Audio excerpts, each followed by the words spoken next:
how to fix Western Union receiver name. So here's what you want to do. You want to exit the Western Union app and just open up the browser on your phone and go search for fix Western Union receiver name.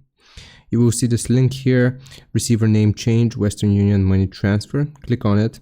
It's going to ask for the tracking number, which you can get from the app. So once you have sent the money, you will get the tracking number. You need to put it here. And here's where you update the information. So here's where you update the information. Is going to ask for the sender's information, which is going to be us in our case. Fill out your first name and your last name and your Western Union card number, as well as your email and mobile phone number. Now, in the second field, sender's identity information, you can put all of your information here. Just fill that out as well. And the receiver's provided name.